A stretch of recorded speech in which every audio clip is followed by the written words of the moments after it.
भैया बहनों,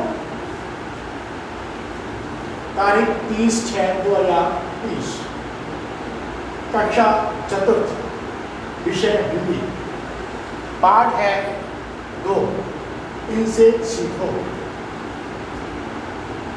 ये कवि हैं, इनका आपको मैं संक्षिप्त परिचय बता रहा हूँ। कवि का नाम है श्री नासिकी। इनका जन्म 1 अक्टूबर 1901 ईस्वी को इलाहाबाद जिले के मानपुर नामक ग्राम में हुआ था।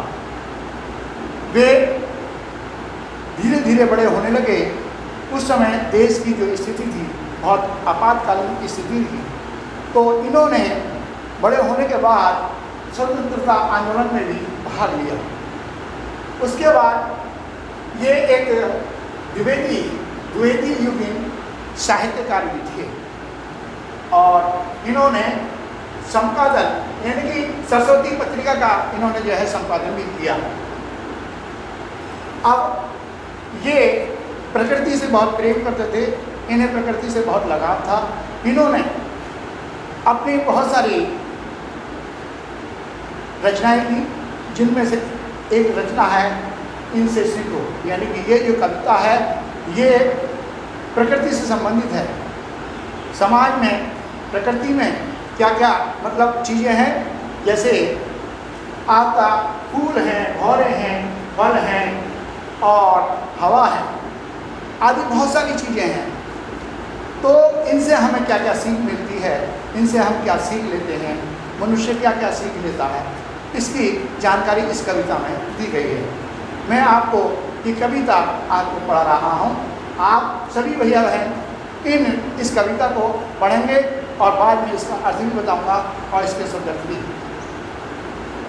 इस सभी काम को आप जो है अपनी फेयर कॉपी में उतारेंगे और याद करेंगे। आगामी आने वाली जो परीक्षा है उसमें इसी में से कविता आएगी और शब्दार्थ भी आ सकते हैं, प्रश्नोत्तर भी आ सकते हैं। कविता है, फूलों से नित हंसना सीखो, भौरों से नित गाना, फल से लगी डालियों से सीखो, नित सीखो शीश झुकाना, सीख हवा के झोंकों से हिलना जगत हिलाना, दूर दबा पानी से सीखो, मिलना और मिलाना, सूरज की किरणों से सीखो, जगना और जगाना, लता और पेड़ों से सीखो, सबको गले लगाना, वर्षा की बूंदों से सीखो, सबसे प्रेम बढ़ाना, मेहंदी से सीखो, सब पर ही अपना रंग चढ़ाना। भैया बहनों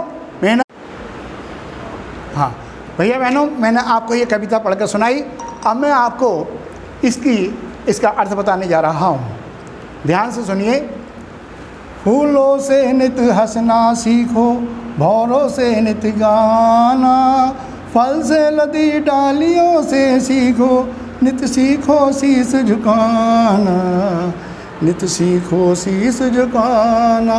यानी फूलों से नित हंसना सीखो। इसका मतलब है कि हमें फूलों से जो है हंसना सीखना चाहिए। यानी कि सुख और दुख कैसा भी हो, हमें हमेशा मुस्कुराते रहना चाहिए। जिस प्रकार फूल जो है कांटों में भी रहने के बावजूद भी हमेशा मुस्कुराता रहता है, दूसरों को अपनी खुशबू देता रहता है और उससे लोग उसे देखकर जो है आकर्षित होते हैं।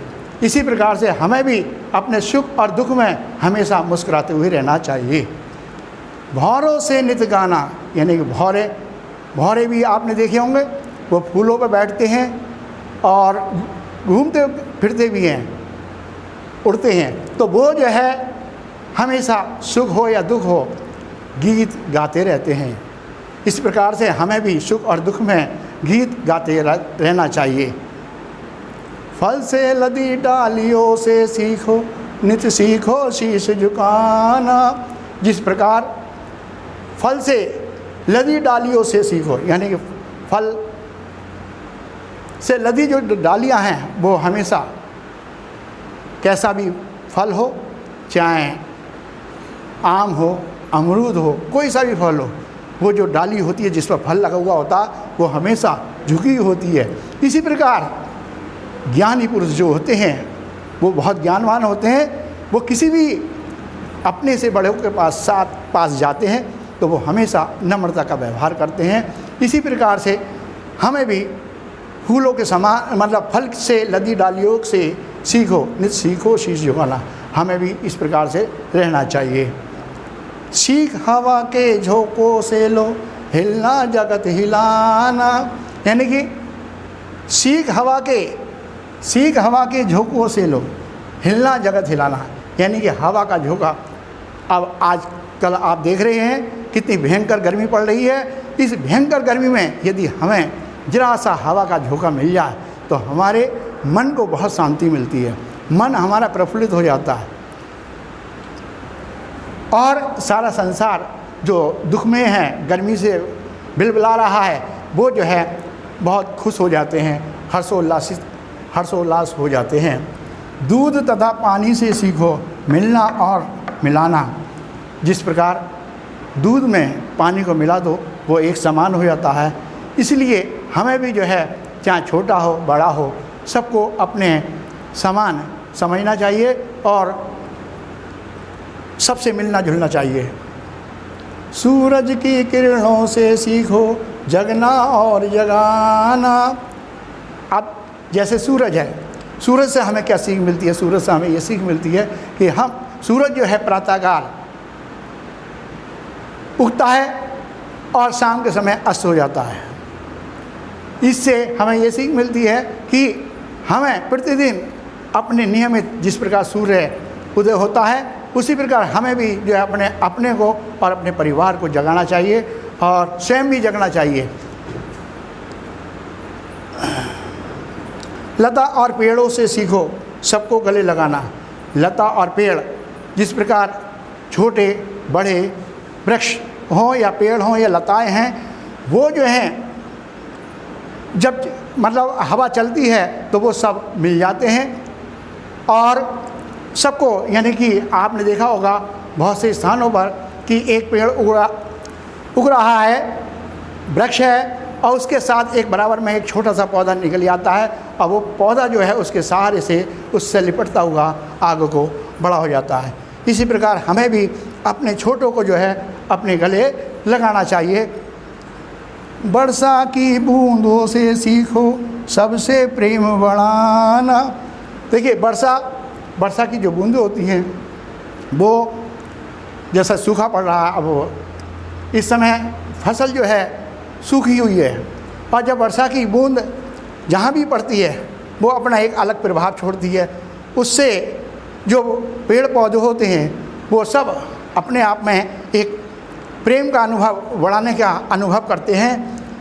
मेहंदी से सीखो सब पर ही अपना रंग चढ़ाना, यानी कि मेहंदी जिस प्रकार से किसी के भी हाथ में लगा दी जाए, चाहे गोरा हो काला हो या कोई कपड़ा हो या किसी पे भी यदि मेहंदी लगा दी जाए तो वो अपना प्रभाव छोड़ती है। इसी प्रकार से ज्ञानी पुरुष जो भी हैं वो अपनी वाणी से ऐसे शब्दों का प्रयोग करें जिससे कि वो उनकी वाणी का प्रभाव जो है सभी लोगों पर पड़े।